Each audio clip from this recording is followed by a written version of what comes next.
Hey, what is up, guys? Will here, aka Lil Draymond 707.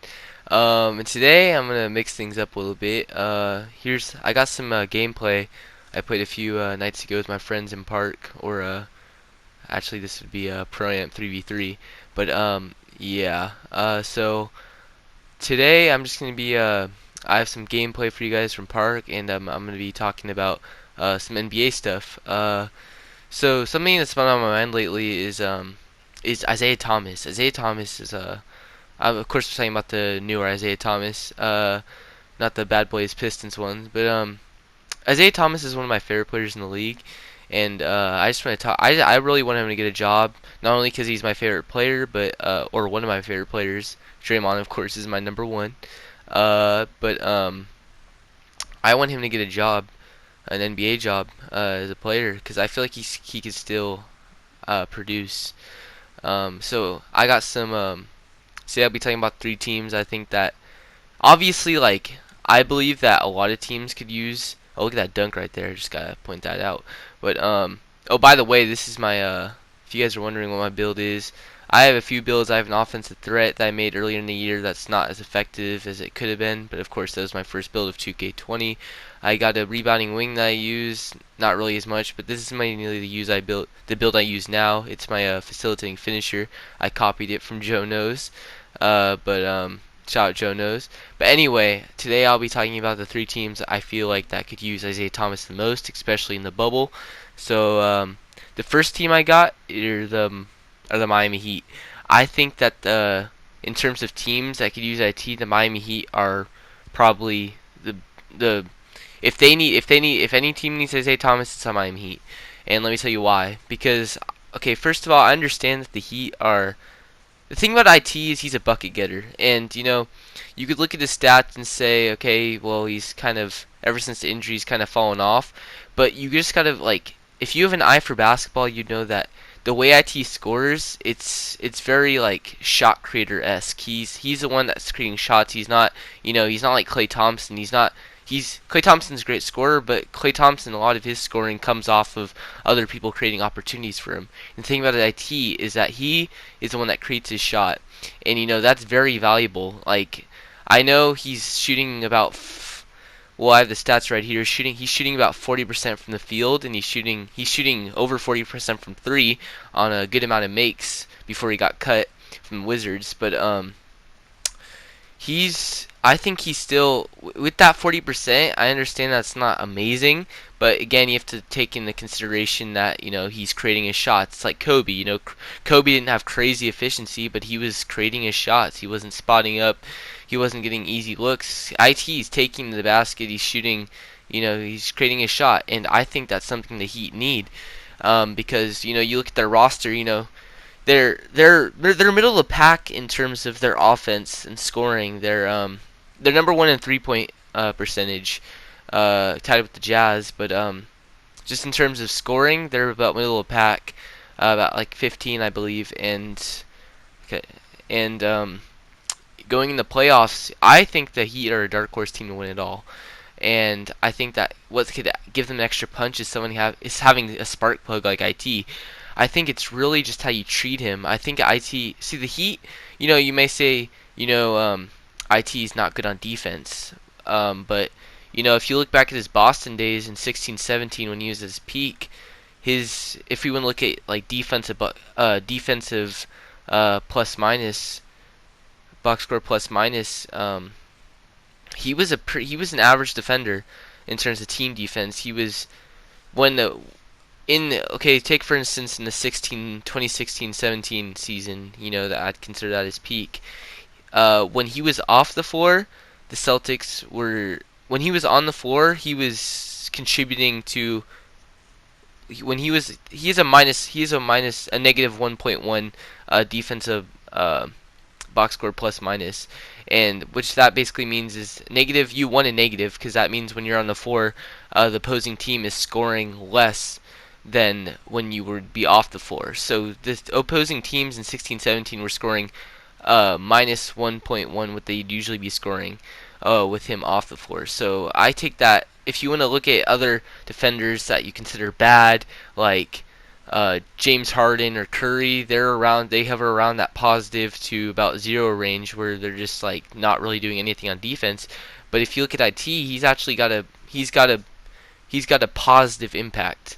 Um, and if you it's pretty much how it's been since his career. I understand that he's small, and like if you look at, if you just look at it from a flat out, defensive perspective, he's 5'9", he's not going to be locking people up, but he's not a total liability as he's kind of made out to be, I think, by a lot of people.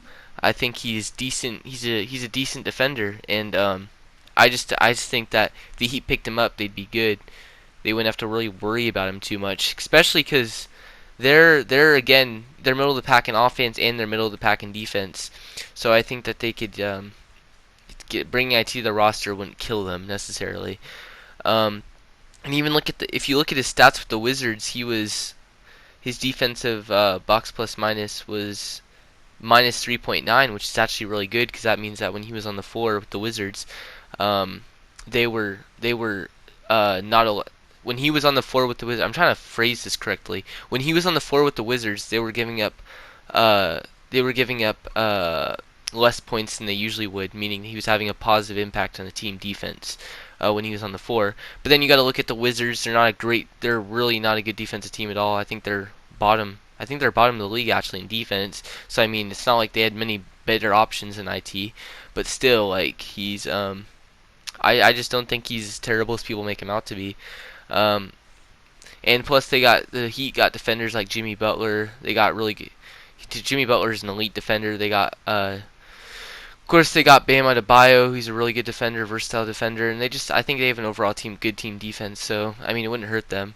But back to the offensive side for the Miami Heat, I really think they could use someone like IT because I'd bring him off the bench.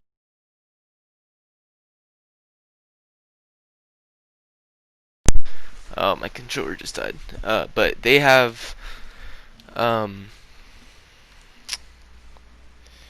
still going. Okay. They have sorry about that. They have people. They have Jimmy Butler, who of course he's a good scorer, but if you want to compete with teams like the Bucks, or if you make the finals, you have to even the Celtics. I know they're without Gordon Hayward, but they have people like Kemba Walker, they have Jason Tatum. If you want to compete with teams like that, you're going to need a bucket getter, and the Heat don't necessarily have a shot creator and bucket getter. They have good overall scorers, but they need a spark plug. I think they need someone like a Lou Williams type build, like something like the Clippers have. They don't really have that.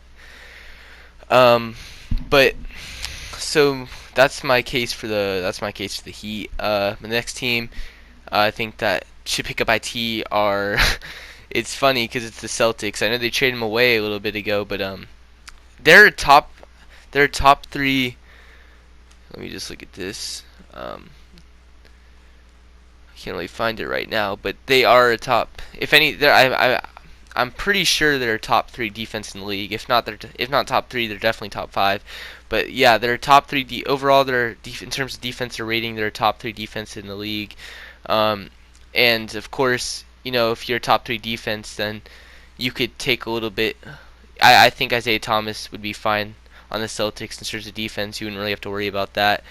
Uh, I understand they got like this normally wouldn't be an amazing team to pick up IT, but if you look at the circumstances right now, they're heading in the bubble, and Gordon Hayward is just announced that he'll be leaving no matter what, hitting September because his child's gonna be born. So I mean, when you're losing Gordon Hayward, if they even get there to the conference finals and stuff, then they're gonna need someone to replace Gordon Hayward's 17 points per game, and I think that IT would be a perfect player to do that. Even though he's not a forward like Gordon Hayward, he still would be replacing those points per game. And if you want to compete, then you might as well pick up a spark plug like IT. So I think that's my case. That's my case for the Celtics. It helped them offensively, and you're not losing much. You might as well, because who do they got off the bench? They got. I'm not saying keep IT forever, but I'm saying you going in the bubble. You might want to pick him up because you got Marcus Smart off the bench. He's not a bucket getter. So he if anything he could mask IT in guarding opposing guards off the bench. But that's that For the Celtics, the last team I believe that should pick up IT, it's see the thing is, you know, I'm kind of iffy on this one. This one I'm probably the least sure about is I think the Lakers should pick up IT. You know, you look at the Lakers. I think the Lakers' biggest threat right now are probably the Clippers, right? The Lakers just lost Avery Bradley. I know they just picked up J.R. Smith, but you know, I think you know what they're missing is that scoring threat, that spark plug off the bench. You know, J.R. Smith, he's a spark plug. He can be a microwave, but he's not like IT. He can't, you know, he can't go really. Really can't go off for 30. I don't think J.R. Smith can do that. J.R. Smith's more of a spot up microwave. Like he'll just hit some threes, maybe like 3 in a row for you. But the thing about IT is that you know closing in like I'm seeing his role for the Lakers would be like you know they're kind of struggling on offense, and he just you know he's coming in. He comes in the game. You know it started the fourth quarter. I'm not necessarily saying you have to play IT at the end of the game because you know you might not want that considering the other pieces Lakers have and how IT has been. But you know, uh, going into the fourth quarter, LeBron's on the bench or AD, something like that. You just bring IT in to keep your offense afloat. I think that'd be a great role for him, and so. You know the thing is iffy about it is like ideally on paper that'd look nice. I think IT on the Lakers. See the Clippers. The thing about the Clippers is they have an IT themselves. They have Lou Williams, who's that's the kind of role I think IT would be filling in for teams. Is that Lou Williams role where he just comes off the bench and he gets buckets. He does that little pick and roll with Montrez. You know Lou Williams does that and it's just buckets off the bench. And I think that's the role IT will be going in. And so with the Lakers, if they got that, they'd have like a Lou Williams themselves, possibly even better. Uh, Considering how hot IT can get and considering his ceiling in the past. But the thing, again, the worry about IT going to the Lakers would be, you know, remember like the last time he played with LeBron, that wasn't good at all, really. Um, but if he did go to the Lakers, I think they would separate LeBron's playing time from IT. I think IT would be on different times than LeBron. Then you got Rondo though still, and I don't think Rondo and IT would work together really well. So it's kind of iffy, but if the Lakers did get it, I think it could. I think it would. I think it could bring it could yield some positive results for the Lakers, and it would definitely put them over. It definitely put them over the hump if everything works out correctly. But anyway, I think those are the 3 teams I have in mind to pick up IT, and that's I think we're gonna wrap up the video. Thanks for watching, guys. Take care.